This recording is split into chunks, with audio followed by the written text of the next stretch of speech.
E a gente já começa falando de Brasília, né? Hoje é sexta-feira, mas continua pegando fogo o negócio lá, esquentando a possibilidade de uma CPI mista. Então, uma CPMI a respeito do INSS no Congresso. O governo também está mexendo ali os pauzinhos dessa história, né, Chico? Tem aquela história, ninguém gosta de CPI, governo nenhum gosta de CPI, assim, diz, vou promover CPI, seja que assunto for. Mas esse assunto já foi mais incômodo. Ele era incômodo quando ele surge, a bucha toda em cima do Ministério da Previdência, em cima da direção do INSS. O governo começa a afasta um diretor, afasta o outro, apura, sabe. Hoje o Brasil inteiro sabe que isso começa no governo Bolsonaro, onde vive seu grande momento. Toda a patifaria nasce ali.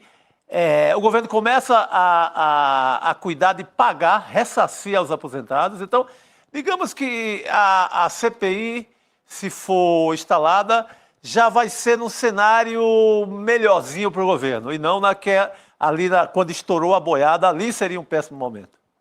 Ô Chico e Juliano, aqui para explicar um pouquinho, né? O presidente Lula estava reunido hoje com ministros para falar a respeito disso lá no Palácio da Alvorada. Então ele discutiu como é que o governo pode responder a essa crise, né, que foi provocada pelo escândalo das fraudes contra o INSS. E aí, para dar um pouquinho dos bastidores dessa reunião, a gente tinha lá entre os ministros nessa conversa o Rui Costa, da Casa Civil, o Volney Queiroz, que é da Previdência, claro, também estava presente nessa conversa, a ministra das Relações Institucionais, a Gleisi Hoffmann, e também o Jacques Wagner, que é líder do governo no Senado. Então, é preocupante, claro, para o governo a possibilidade de instalar uma CPMI, essa CPI mista, mas já está pensando, até a Gleisi Hoffmann ela foi para as redes sociais logo depois dessa reunião com o Lula falar a respeito disso, né? Acho que a gente pode trazer aqui esse post dela, Juliana, e aí passo a palavra para ti já já.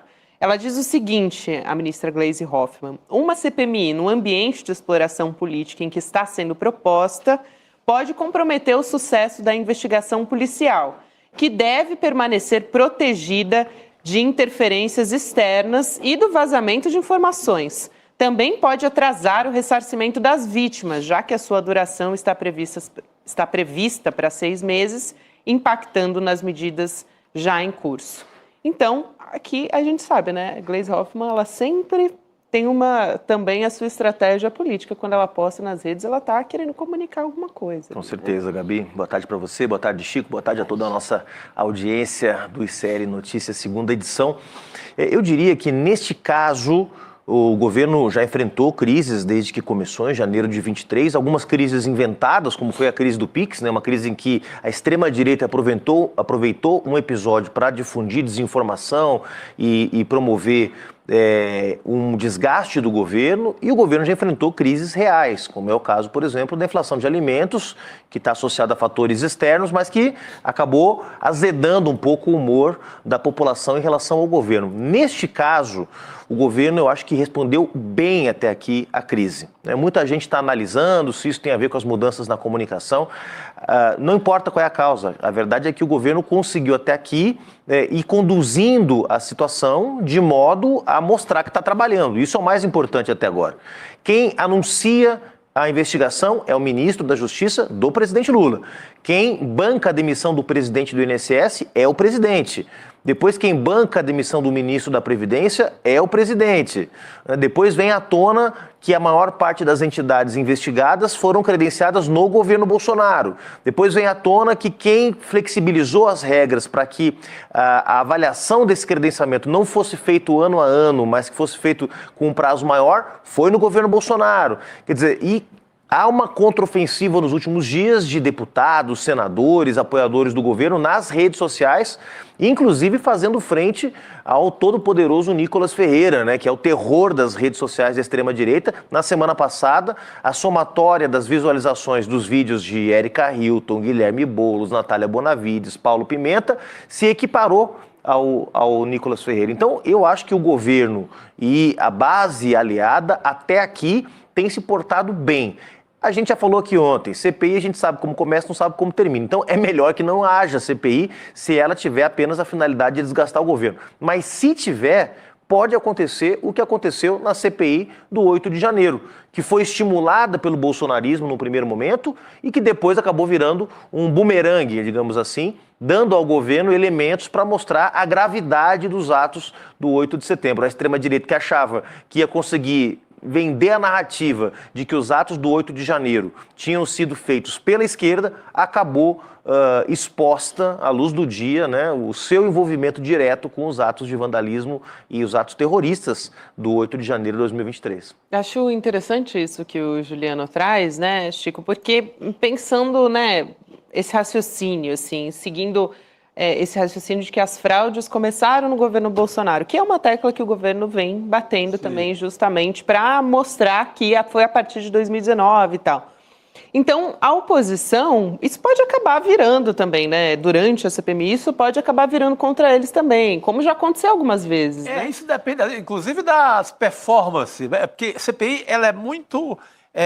ele é um espetáculo de mídia, né? Uhum. Então, digamos, chama convocado o careca do INSS, para dizer o apelido de um dos principais acusados até agora, ligado ao Bolsonaro. O cara que pega carona na motociata ali na garupa do Bolsonaro. Vai esse cara se dá mal num primeiro espetáculo da CPI. Isso é um desgaste tremendo ao bolsonarismo. E assim vale também para o lado do governo. Se vai algum personagem do atual Ministério da Previdência se dá mal, também pega mal. Então, vai depender muito desse jogo midiático. Quem se apresenta melhor, quem vai melhor na oratória. CPI, além do conteúdo dela, ela é muito a mensagem midiática imediata. Então, vai depender muito disso. Tem um lado, uma história que eu acho também que é mais uma notícia ruim para o Bolsonaro, ex-presidente, eu acho que rouba um pouco o assunto anistia. Acho que Bolsonaro fica um pouco abandonado naquela ideia que era o monotema do Congresso há muito tempo. Então, acho que no mínimo, você divide os temas. Já passa a ser o esforço da oposição em cima da CPI. Já abandona um pouco o próprio Bolsonaro. Então, a ver. Eu falei com o deputado da base hoje, mais cedo, e ele comentou que parece que o Centrão, e isso é definitivo, é decisivo para saber para que lado que a CPI vai, afinal de contas, o Centrão é a maior força, a maior coalizão do Congresso Nacional. Parece que o Centrão não está muito animado com essa CPI também, não. Não deve estar. Porque teve, obviamente, gente do Centrão que passou pelo INSS, que teve, né, algum tipo de relação com o esquema. Então, se tiver o governo, a esquerda e o Centrão com uma posição cautelosa para que a CPI não vire um espetáculo dantesco do bolsonarismo contra o governo, mas que seja um espaço realmente para mostrar para a sociedade tudo o que aconteceu, se houver esse pacto, essa pactuação entre governo e Centrão, dificilmente o bolsonarismo vai conseguir fazer da CPI o palco que eles esperam. Claro, há que se colocar as barbas de molho, ninguém pode achar que o jogo está ganho antes de começar, né, Chico? Mas a verdade é que o bolsonarismo neste tema talvez não tenha a força que pensa que tem para tentar desgastar o governo. Esse é um aspecto super importante. Importante. Você tocou num ponto muito importante. Todos os deputados citados até agora são do Centrão. Uhum. Logo. E, por outro lado, o presidente do Senado, Davi Alcolumbre, já disse, ele até se reuniu com a Gleisi Hoffmann, né, com a ministra, para dizer, não tem como impedir a CPMI, a instalação. Né? Aí o que vem a partir daí, a gente já vai ter que acompanhar. Mas essa manobra que seria possível, por enquanto, seria só um adiamento, segundo o Alcolumbre, não dá para impedir que ela se instale. Até foi uma informação que o Pedro Figueiredo da Globo News ele trouxe mais cedo. E vou dizer, nem sei se é o caso de adiar, porque sendo bem honesto, talvez seja o caso de instalar logo, mostra logo o que está acontecendo, mostra logo o que está sendo feito, porque vai adiando, daqui a pouco você tem uma CPI se arrastando no final do penúltimo ano da legislatura, já num clima de eleição. Eu acho que isso não interessa para o país, não interessa para o governo, não interessa para o processo de reconstrução do país que está em curso desde 2023.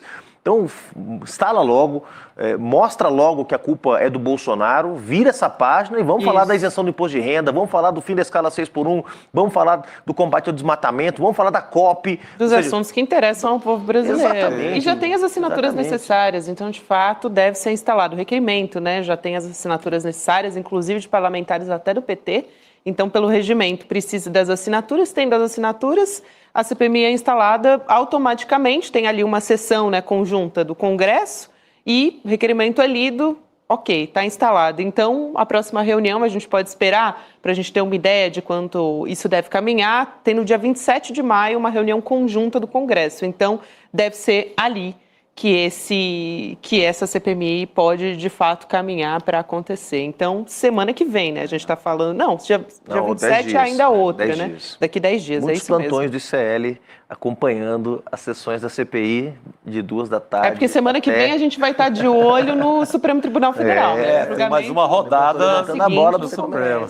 É isso, até para separar os assuntos, né? Não vai acontecer tudo ao mesmo tempo, gente, porque senão uma coisa acaba ofuscando a outra e aí não vai dar justamente essa mídia que eles usam, né, durante o andamento das CPIs, né, como estava explicando aqui o Chico Sá. Mas é isso, já tem mais de um terço do número de deputados, um terço do número de senadores, então a expectativa é de que, de fato, ela seja aberta mesmo. Agora, ontem, a gente teve numa comissão lá do Senado, a gente teve mais ou menos um aperitivo do que pode também vir, se essa CPMI for instalada, que foi o Volney. Ele estava presente, né, em audiência, o ministro da Previdência, o Volney Queiroz, para falar sobre as fraudes, justamente.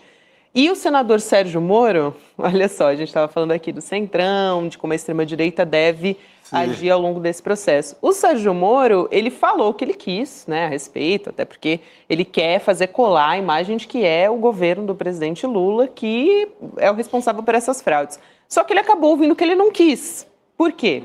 Justamente porque ele se esqueceu que ele era ministro do governo. A memória dele é complicada. Não é a primeira vez até, né, que isso acontece. Mas vamos assistir como é que foi? A gente tem um trecho a respeito disso. Vamos lá. Houve uma denúncia de um servidor em 2020. Um servidor em 2020 denunciou à Polícia Federal que havia descontos indevidos, que havia fraude. Essas denúncias foram feitas em 2020, senador. Parece que Vossa Excelência era o ministro da Justiça nessa época. Vossa Excelência fez alguma coisa para coibir essas fraudes? Os fatos nunca foram informados a mim como foram informados a Vossa Excelência expressamente na reunião lá em 2023. Alguém se omitiu aqui foi Vossa Excelência. Vossa Excelência como ministro também não acompanhou, não tinha conhecimento? Não chegou ao meu conhecimento, mas a de Vossa Excelência chegou. Não chegou ao meu conhecimento, agora Vossa Excelência como ministro... O senhor ouviu na reunião, ministro? Na reunião foi informado sobre as fraudes, Vossa Excelência não fez nada. Eu não tinha que fazer nada. Vossa Excelência era a pessoa de confiança de Carlos Lupe e continua no ministério. Senador, eu não queria ficar aqui nesse bate-boca com Vossa Excelência, mas Vossa Excelência, como ministro da Justiça, tem muito mais obrigação de saber do que eu, como secretário executivo. Me pegou muito. Vossa Excelência fez alguma coisa na ocasião? Porque foi o atual ministro da Justiça, né, que pede a fala da investigação e pede à Polícia Federal para começar esse trabalho de apuração do que teria acontecido. Ele era o ministro da Justiça no tempo que a coisa veio à tona. O escândalo começa aí, e nada, né? E assim outros episódios, né? Você lembra também o episódio do porteiro lá do condomínio do Bolsonaro? Fez o rapaz desaparecer, nunca mais se soube notícia desse rapaz, porque ele dá um prensa só no porteiro. É esse tipo de covarde que dá prensa em porteiro, em pai de família, nunca enfrenta outra autoridade do mesmo naipe que ele. A PF estava totalmente aparelhada no governo Bolsonaro, o Sérgio Moro era diretamente responsável por esse aparelhamento, vem falar agora de investigação. Agora, é importante o que a gente viu, porque muita gente comentou, especialmente na grande imprensa comercial, de que talvez pudesse prolongar o desgaste do governo a presença do Volney como o ministro, ele que era secretário executivo, exatamente por esse argumento que o Sérgio Moro trouxe. Mas você era do ministério, como é que você não investigou? Então tinha gente que defendia que o Lula tinha que tirar todo mundo, etc e tal. O Volney é um ex-deputado, foi líder da bancada do PDT, um sujeito politicamente qualificado, Quer dizer, é um cara que numa audiência pública do Senado, da Câmara, ou numa sessão da CPI, vai engolir os deputados bolsonaristas. E para completar, é de Caruaru. E é de Caruaru, que é uma terra boa demais. É a nossa capital do forró.